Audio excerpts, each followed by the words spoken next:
자, 70페이지 용해도인데, 용해도 계산들이 좀 들어가. 그래서 어차피 니네가 이제 시험 볼 때 그 용해도 부분이 나온다면 이 계산 문제가 반드시 한두 문제는 나올 겁니다.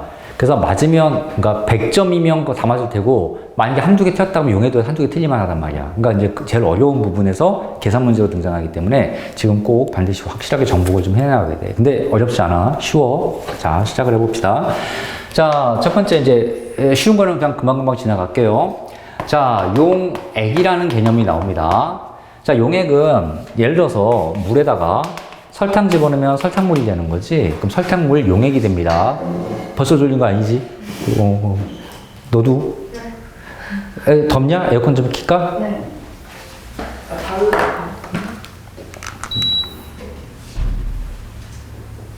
이거 뭐 요즘 같은 때가 약간 좀 애매하죠. 약간 틀면 좀 추운 것 같기도 하고 또 끄면 덥기도 하고 그럴 때 감기 걸리기도 쉬우니까 마스크 같은 거 좀 쓰고 다니시고요. 내가 안 쓰고 다니네. 마스크를 좀 쓰고 다니시고. 자, 설탕물 같은 게 이제 설탕물 용액, 소금 넣으면 소금물 용액, 용액이 됩니다. 그럼 용액은 무엇과 무엇이 섞인 거야? 물과 설탕, 예를 들어서. 그 다음에 물과 소금. 자, 용매와 용질이 섞인 겁니다. 그래서 이제 흔히 용매는 액체, 용질은 고체, 흔히. 자, 그래서 고체가 용매 속에 들어가면 싹 녹아버리죠. 그래서 용매의 뜻이 뭐냐면, 녹이는 물질. 그 다음에 용질은 녹는 물질이라고 이렇게 불러요. 그러니까 흔히 이제 설탕이나 소금, 예를 들어서 설탕이나 소금이나 이제 뭐 질산칼륨, 질산나트륨 등등등 뭐 이상한 이제 화학 약품들 그런 게 용질이 될 테고 녹이는 물이나 알코올 또는 식용유 그런 액체 종류야. 액체 종류가 용매가 될 겁니다. 한 가지, 두 개 섞인 게 이제 용액이 되는 거고 한 가지 좀 봐둬야 될 게 흔히 이제 이거 액체에 이게 고체가 좀 섞이는구나로 많이 설탕이나 소금 같은 거 많이 생각을 하니까 그렇게 생각이 되지만 사실 액체와 액체 사이에서도 용매, 용질을 따로 다룰 수가 있어. 또 액체와 기체 사이에서도 다룰 수 있고요. 또는 기체나 기체 사이에서도 다룰 수가 있습니다. 그래서 그냥 어느 하나에 녹아 들어가면 용매, 용질을 구분할 수 있는 거야. 자, 예를 들어서 액체, 기체 가장 대표적인 예는 이산화탄소가 물에 많이 녹아 있을 수가 있어. 그게 사이다나 콜라잖아. 사이다나 콜라 안에 이산화탄소가 잔뜩 녹아 있습니다. 그래서 이산화탄소 용액이 되는 거야. 물에 녹아 있으면. 그리고 이제 오늘 배울 용해도에서 기체, 용해도를 또 따로 그렇게 배우는 거고. 기체가 섞여 있을 수가 있어. 녹는다기보다는 이거는 섞여 있을 수가 있어. 녹는다는 개념도 잘 보아. 내가 여기다 물에다가 소금을 집어넣어. 그럼 소금이 NaCl이란 말이야. NaCl. 그러니까 이제 나트륨 이온이 이렇게 있고 염소 이온이 이렇게 있는 건데 얘가 들어간다고 해가지고 이 염화나트륨이 이상하게 막 쪼개져서 염화나트륨, 소금의 성질이 없어지는 게 아니잖아. 물 분자 사이사이에 염화나트륨의 성질을 가진 애들이 들어가는 거야. 사실 이온 결합이라 좀 이렇게 분리가 되긴 하는데 이온으로 돌아다니긴 하는데 우리는 그런 거 따지지 말고 이온으로 돌아다녀도 짭짤한 소금의 성질이 계속 유지가 되잖아. 그러니까 짭짤한 소금의 성질이라는 그것이 물 속에 용액 H2O 속에 물 분자 속에 섞여 들어가는 거지. 자, 그렇게 따진다면 예를 들어서 질소에 산소를 집어넣으면 질소에 산소가 섞여 들어가는 거야. 그러면 우리가 보기에는 고르게 잘 섞여 있는 걸로 보이겠지. 자, 그런 것도 용매, 용질을 구분할 수 있습니다. 다만 이렇게 성질이 같은 것들은 양이 많은 게 용매로 쳐. 양이 많은 게. 예를 들어서 물 100g에 이산화탄소 10g이 녹았다. 그럼 얘가 용매고 얘가 용질이 되는 겁니다. 그런데 액체 사이에 예를 들어서 물과 알코올을 내가 섞어 물 100g에 알코올 100g을 섞어. 그러면 용매, 용질 구분이 없어. 그냥 둘이 막 섞이는 거야. 자, 어쨌거나 이제 이런 개념만 알면 용액은 접근이 되고요. 자, 용액은 우리가 이 전에서 순물질과 혼합물 이런 걸 배웠었단 말이야. 주로 중학교 2학년에서 다루는 용액은 다 거의 순물질을 다룹니다. 순물질. 따라서 소금을 넣어서 소금을 만들면 여기 소금을 떠먹거나 여기 소금을 떠먹거나 농도는 다 똑같다는 얘기예요. 그래서 이제 용액의 개념이 이렇게 등장을 했어요. 자, 그러면 용액의 종류가 밑에 동그라미 2번에 용액의 종류가 나오는데 종류가 두 가지야. 불포화 용액과 포화 용액 두 가지가 있대. 포화 용액과 불포화 용액. 그래서 용액은 다시 불포화 용액과 포화 용액 두 개로 나눌 수 있구나. 자, 이 불포화 용액은 뭐냐면 내가 용질을 녹일 수 있을 만큼 다 녹였어. 녹일수는 포화부터. 녹일수일수만 다 녹여서 더 이상 녹지 않을 때가 포화야. 포화산 상태야. 근데 불포화는 뭐냐면 바로 그 전까지입니다. 바로 그 전까지. 예를 들어서 내가 이제 맨날 요거는 먹는 걸로 내가 설명을 하는데 여기 위에요, 위. 이만큼 위. 여기 딱 닫혀있다고 칩시다. 그럼 내가 밥을 먹으면 여기서 이렇게 차오르기 시작한단 말이야. 요 정도 차면은 아직 내가 배가 부르는 걸 안 느끼겠지. 이만큼 비어있으니까. 이게 바로 불포화야. 불포화. 더 집어넣을 수 있는 공간이 있단 말이지. 그럼 내가 밥을 더 먹어. 여기가 이제 끝이야. 밥을 더 먹어서 차오르고 여기까지 딱 차면 이제 딱 차가지고 위가 포화된 겁니다. 그럼 배부르다고 느끼는 거야. 만약에 내가 여기보다 더 많이 먹으면요. 여기까지 올라옵니다. 음식이 올라오면은 이걸 보고 뭐라고 그러냐면 과식했다 그러고 이건 과포화라고 불러. 과포화. 그럼 이 과포화되면 이제 뭔 일을 하냐면요. 이걸 토해버립니다. 꽥 하고 토해버려요. 자, 그래서 과포화는 용질을 많이 녹여서 너무 과하게 녹여버리면 다시 고체로 안 녹아. 고체로 다시 돌아가려고 그래. 고체로 다시 잠깐 녹았다가 다시 돌아가는 걸 석출이라고 부릅니다. 잠깐 뱃속에 들어갔다가 다시 빠져나옵니다. 그러니까 이것도 마찬가지예요. 잠깐 녹았다가 바로 다시 고체가 돼버려. 그게 석출이야. 물론 잠깐 녹았다는 게 뭐 1분 녹았다, 뭐 5분 녹았다가 아니야. 정말 순간적으로 다시 고체가 돼버려.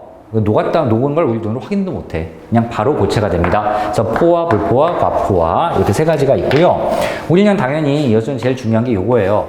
도대체 얼만큼 꽉 채울 수가 있느냐가 중요한 건데 이 포화는 누구에 관계된 거냐면 온도에 관계가 돼 있어. 따뜻하면 많이 녹습니다. 자, 우리가 맨날 이제 뭐 타먹으면 알잖아요. 따뜻한 물에 코코아 같은 게 잘 녹고요. 찬물에는 잘 녹지도 않아요.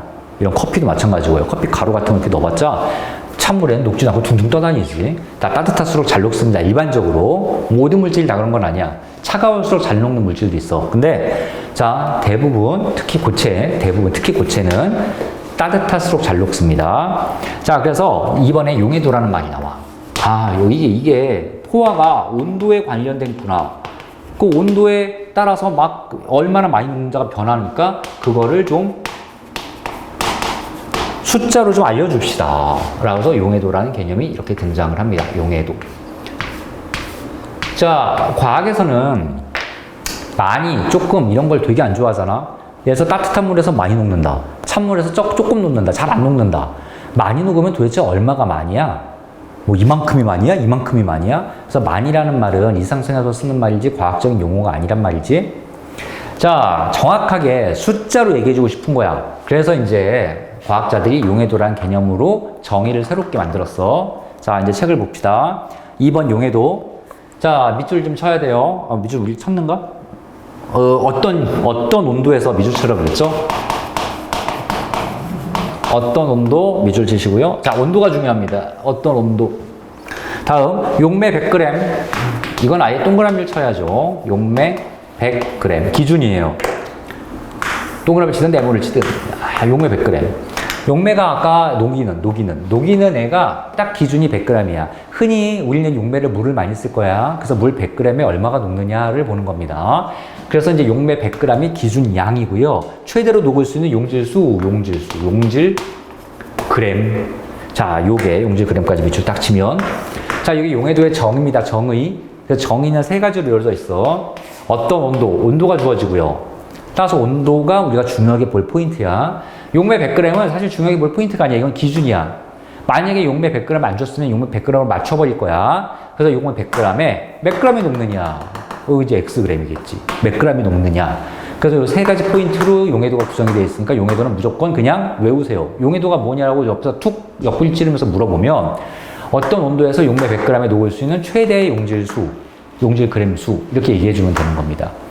자, 정의는 그냥 외우냐 하니까 좀 짜증이 나는데요. 문제가 오히려 더 쉬울 수가 있어. 그래서 내용을 좀 볼 건데요. 자, 동그라미 1번 좀 읽어볼게요. 일정한 온도에서 같은 용매에 대한 용해도는 물질의 종류에 따라 다르다. 밑줄 좀 치십시오. 물질의 종류에 따라 다르다. 종류에 따라 다르다. 밑줄 쫙 치시고요. 자, 용해도는 그래서 물질의 특성이다 라고 써있죠? 그래서 물질의 특성이다. 밑줄 딱 치시고요. 밑줄 물질을 쫙. 물질의 특성이 뭡니까? 특성. 그 물질을 구분할 수 있는 성질이야. 구분할 수 있는 성질. 예를 들어서 어떤 물질이 있어. 이게 물인지 뭔지 모르겠어. 아무것도 모르겠어. 물인지 알코올인지 잘 모르겠어. 그런데 미안해요. 얘가 물이에요. 물인데. 자, 내가 B를 집어넣을 거야. B 이렇게 고체가 있어. 얘가 소금인지 설탕인지 잘 모르겠어. 근데 얘의 용해도가 예를 들어서 50이야. 딱 정해져 있어. 그 50이 뭔지, 용해도가 50짜리가 뭔지 표를 찾아보니까, 용해도 50짜리는 소금이네. 그러면 50짜리는 무조건 소금이라고 알 수 있는 겁니다. 그래서 물질을 구분할 수 있는 특성이 돼. 용해도는 물 종류에 따라 다르고요. 그래서 물질의 특성이라고 볼 수 있습니다. 자, 2번. 용해도는 용매와 용질의 종류, 온도에 따라 달라진다는데 이건 밑줄 칠 것도 없습니다. 온도에 따라 달라지고요. 용매에 따라 달라지고요. 용질에 따라 달라집니다. 다 달라집니다. 이 세 가지로 구성이 되어 있기 때문에 용해도는 셋 중에 뭐가 달라지면 또 달라지는 거고, 세 가지. 온도, 용매, 용질 따라 다 달라집니다. 됐고요. 3번 고체 용해도 볼 겁니다. 자, 고체 용해도를 볼 건데 보기 전에 70페이지에 오른쪽 맨 위에 플러스 강의를 볼 겁니다. 플러스 강의 맨 위에 플러스 강의 1번을 볼 거예요. 그래프 하나 나옵니다. 자, 이쪽 세로축이 뭐냐면 용해도야. 가로축이 뭐냐면 온도예요. 온도가 증가할수록 일반적으로 용해도가 어떻게 되느냐를 하나 볼 건데, 자, 용해도 잠깐 하나 볼게요. 예를 들어서 어떤 온도? 예를 들어서야, 자, 20도씨에서 용매 100g, 물 100g을 남겨줬는데 물 100g에 용질, 예를 들어서 소금이 80g이 녹는다고 치자. 예를 들어서. 그러면 이 소금은 사실 물이 좀 따뜻해지면 더 많이 녹을 수 있을 거야. 이 말은 20도씨의 물에는, 물 100g에는 소금을 최대, 무조건 포화 상태를 보는 거야. 용해도는 무조건 포화 상태. 최대 몇 그램 녹일 수 있다? 80g 밖에 못 녹인다. 만약에 79g을 내가 녹였으면 1g을 더 녹일 수 있는 거고, 81g을 녹였으면 1g 오버됐잖아? 1g을 과식했잖아? 1g이 다시 석출돼 버리는 거야. 토해버립니다. 무조건 80밖에 못 녹여, 최대. 이게 최대야, 최대 용질수야. 최대 용질수. 그러면, 자, 어떤 것도 20도에서 물 100g에 기준량. 수학에서 기준량이 무조건 분모에 들어가잖아요. 기준분에 비교하는 양. 자, 소금이 80g 들어간답니다. 80g. 이게 바로 이 소금의 20도씨에서의 용해도예요. 20도씨에서의 용해도. 근데 이렇게 되면 g이 약분됩니다. 이것도 약분되고 10분의 8, 0.8. 자, 0.8을 용해도라고 부르고요. 용해도는 그래서 단위가 없어. 용해도는 g분의 g이기 때문에 단위가 약분됩니다. 그 용해도는 숫자로 그냥 몇, 2, 3, 0.5, 0.8 이렇게 다 단위가 없는 숫자로 불러줘. 자, 용해도에 그래서 숫자들이 막 써 있고요. 온도가 막 올라가는 과정이 표현이 되어 있고, 여기에 그래프가 빨간색으로 이런 식으로 이렇게 그려져 있습니다. 그럼 이 빨간색이 뭘 얘기하는 거냐면, 이게 포화된 애들을, 예를 들어서 숫자가 없네. 예를 들어서 10도씨에는 20g 녹을 수 있다고 치자. 20도씨에는 40g 녹을 수 있다고 치자. 30도씨에는 60g 녹을 수 있다고 치자. 그러면 20, 40, 60이 용해도가 되는 거야. 20, 40, 60이. 아유, 아주 그냥 막 뒤에 시은이 막 졸려가지고 막. 아니, 졸리면 잠깐 서서 들어. 카메라만 안 가리면 되잖아요. 뒤에 서서 있으면 되는 거지. 재한은 안 졸리지. 코버. 얼마나, 재한 조는 걸 못 봤어. 밤 공부 열심히 했어. 그건 아닌 것 같아.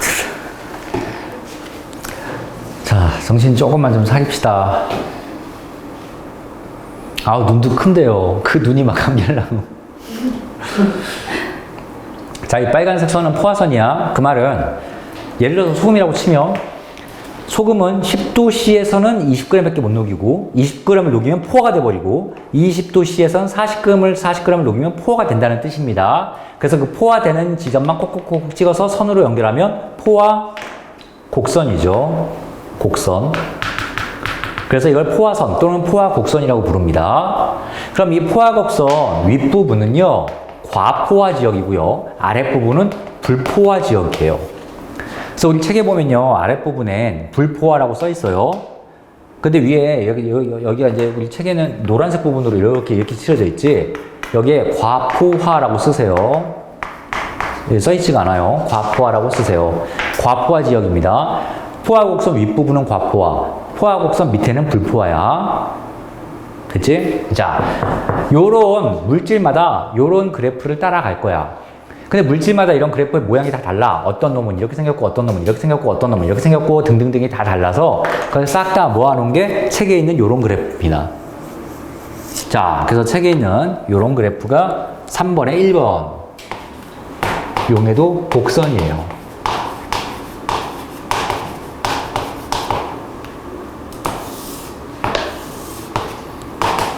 몇 개가 아니라 뭐 대부분 좀 그려볼게요. 초록색이 뭐 어떻게 돼 있는 거야? 뭐 대충 이렇게 쫙 이렇게 약간 올라가죠? 그리고 보라색이 여기서부터 후룩 올라가고, 빨간색은 여기서부터 이렇게 올라가고, 주황색, 모든 색깔 보면 빌 다 있어. 이렇게 올라가고. 다 있지. 이거 파란색이 없네요. 잘못했네요. 이거 보라색이 아니라 파란색이었네요. 보라색이 이거네요. 에이, 몰라, 바꿔. 여기 있어요. 이 바뀌었어요, 색깔이 책이랑. 이거 보라색하고 파란색이 헷갈리지 않냐? 안 헷갈리나? 나만 헷갈리나? 그렇죠. 좀 약간 비슷하죠? 다시 해요. 그래서, 귀찮잖아. 다시 해요. 귀찮아. 자, 그래서, 빨주, 노초, 파, 남, 보. 야, 원래 이 남색이 있는 색깔도 아니래. 남색은 무슨 색깔인지 알지? 약간 파란색은 비슷하고, 뭐, 약간. 그래가지고, 원래는, 우리나라는 무지개를 5가지 색깔로 봤어, 옛날부터. 5가지. 파란색, 보라색, 초록색, 파란색을 한 색깔로 봤습니다. 우리나라는.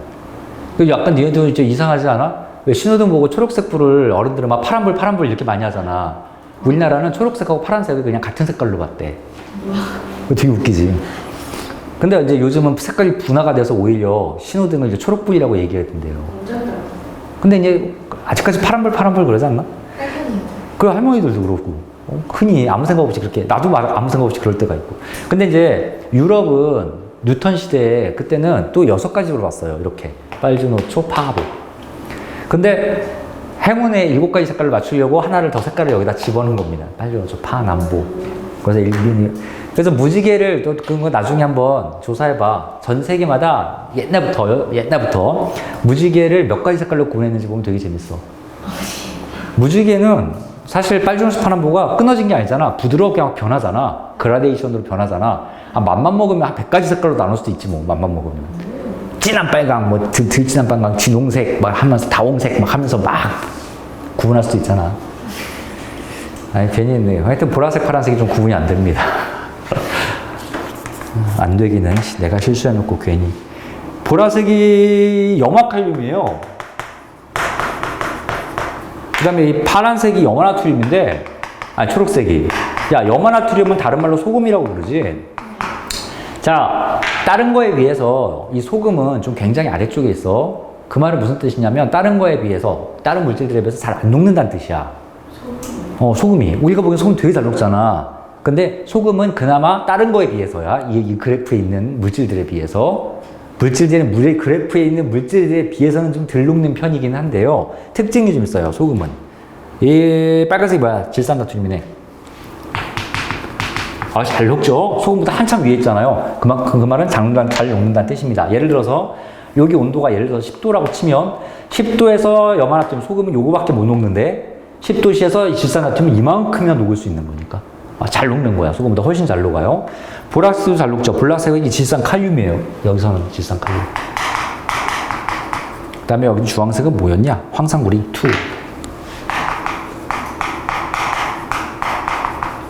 황산구리 2, 3 뭐 이런 게 있는데 이건 몰라도 되고요. 자, 어쨌든 이런 물질들이 쫙 있어. 그럼 다른 물질들에 비해서 염화나트륨은 좀 덜 녹는 편이긴 한데, 예를 들어서 실제 온도가 한 10도, 여기 10도 이쯤이네. 10도, 이쯤 온도를 보자. 그럼 10도씨에서는 오히려 다른 물질보다 염화나트륨 위에 있잖아. 좀 잘 녹는다는 뜻이에요. 10도씨에서는. 근데 온도가 올라가면 오히려 다른 애들은 확 잘 녹기 시작하는데 염화나트륨은 야, 올라가지도 않아요. 잘 안 녹는 거야. 다른 데 밑에 있으니까. 그럼 뭐를 보고 알 수 있냐면 염화나트륨은 사실 찬물, 따뜻한 물 가리지 않고 비슷하게 녹아. 용해도가 거의 차이가 없잖아. 그러니까 소금은 차다고 해서 잘 안 녹는 건 아니야, 또 오히려. 근데 얘네들은 차면은 더럽게 안 녹아요. 쫙쫙 떨어지니까, 찬물은. 자, 근데 온도가 올라가면 또 확확 잘 녹기 시작하죠, 확확. 그러면 이 그래프를 보면 위에 있으면 용해도가 크다, 아래에 있으면 용해도가 작다도 알 수 있고, 두 번째는 온도의 변화에 따라서 용해도가 어떻게 변하는지를 알 수 있어. 자, 지금 이 그래프를 보면 온도가 증가할수록 용해도가 늘어가는데 기울기가 제일 작은 게 뭐야? 염화나트륨 기울기가 제일 작지. 그럼 기울기가 제일 작다는 뜻은 온도가 올라갈수록 용해도는 증가하는 폭이 작다는 거야. 증가하는 폭이 작아. 그런데 좀 가파르게 증가하는 애들, 이거 대표적으로 얘 엄청 쫙 증가하지. 기울기가 확 커지지. 갑자기 확 올라가는 이런 애들은 온도가 증가할수록 용해도가 확 커지는 애들입니다. 자, 그래서 그런 표현이 어디가 등장을 하냐면요. 요 그래프 오른쪽에 파란색이 아니지, 이것도. 하늘색 박스 안에 점 두 개가 있어요. 찾았죠? 자, 첫 번째 점. 용해도 곡선상의 점은 그 온도에서의 포화 용액이다. 자, 아까 얘기했습니다. 포화. 곡선 위엔 다 포화야. 얘도 마찬가지야. 질산나트륨을 보면 여기도 질산나트륨 포화, 질산칼륨도 질산칼륨 포화. 선들 위는 다 포화입니다. 자, 첫 번째 점이었고요. 두 번째 점 봅시다. 용해도 곡선의 기울기가 클수록 온도에 따른 용해도 변화가 크다. 자, 밑줄을 쳐야죠. 곡선의 기울기가 클수록 기울기가 클수록 온도에 따른 용해도 변화가 크다. 온도에 따른 용해도 변화가 크다. 밑줄 쫙. 그 다음에 화살표 옆에 냉각시에 수출된 결정이 많다. 석출 결정의 양이 많다까지 밑줄 다 치세요. 결정량이 많다까지 쫙 치세요. 자, 이 두 번째 점이 중요한 겁니다. 그래서 이 곡선의 기울기에 따라서 얼마나 석출이 많이 되는지를 가늠할 수 있어. 물론 계산은 다르지, 정확히 해야겠지만. 자, 밑에 용질의 석출 얘기가 나오는데요. 자, 용질의 석출, 그 다음에 기체는 좀 이따 볼 거고요. 어떻게 되는지 볼게요. 자, 71쪽에 개념 속수 문제가 있습니다. 9번 봅시다. 잘 풀었네요, 다들. 자, 9번 다시 볼게요. 봐요. 영상 보고 열심히 공부한 학생과. 그래.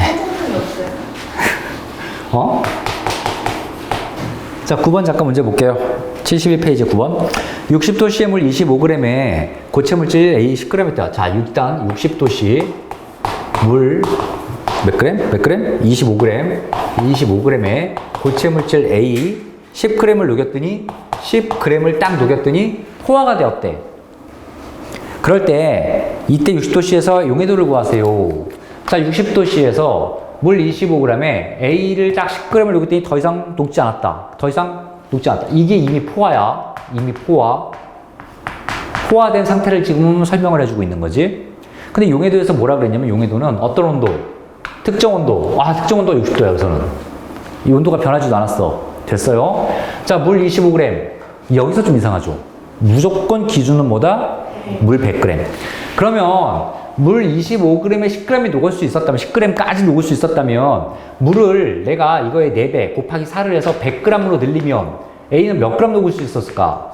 그렇죠. 이것도 4배 녹을 수 있겠지. 4배. 들어갈 수 있는 칸이 4칸 넓어졌으니까, 4배 넓어졌으니까 얘도 4배 더 녹을 수 있겠죠. 그럼 이제 많이 맞아졌네요. 60도씨에서 물 100g에 40g 녹으면 포화가 됩니다. 따라서 100g분의 40g이 용해도고요. 그램 약분, 00 약분 0.4. 물론 10분의 4라고 써도 되고요. 0.4가 용해도입니다. 용해도는 이제 소수로 많이 써주니까요. 틀렸네요? 왜 틀렸죠? 45. 미쳤네. 왜 최대 얼마? 100g에 40을 녹을 수 있었죠. 100g, 이거 정의. 용매 100g에 최대 녹을 수 있는 양이 이게 용해도입니다. 자, 100g에 최대 40을 녹일 수 있으니 100g에 최대 40g 녹을 수 있다. 자, 단위 넣고요. 숫자만 보는 겁니다. 40이 용해도예요. 40g 녹을 수 있다. 라는 뜻입니다. 물 100g에 최대 40g 녹을 수 있다. 이런 뜻이에요. 자, 10번 문제. 오른쪽 그림은 여러 가지 고체 물질 용해도 곡선을 나타낸 것이다. 1번. 용해도, 온도에 따른 용해도 변화가 가장 큰 물질. 가장 큰 거는 가장 가파르게 올라가는 걸 찾아보라는 얘기입니다. 가장 가파르게 올라가는 게 뭐야? 이거죠. 질산칼륨. 이거 질산칼륨이 왜 또 빨간색이야? 어쨌든 10번에 1번 답은 질산칼륨입니다. 그래프에서 가장 급하게 쫙 올라가는 애. 온도에 따른 용해도 변화가 큰 거는 아까 봤죠? 곡선의 기울기가 큰다는 얘기예요. 곡선의 기울기가 큰 거. 이 그래프에서 요거 보라색. 그래서 질산칼륨이 답이고요. 2번 70도씨의 물 100g의 질산나트륨을 녹여 포화용에 만든 후 20도씨로 냉각할 때, 자, 조건을 좀 써볼게. 70도씨의 물 100g에 질산나트륨을 녹여서 포화물을 만들었대. 질산나트륨을 녹여서 포화시켰대. 그러면 이 곡선을 좀 보세요.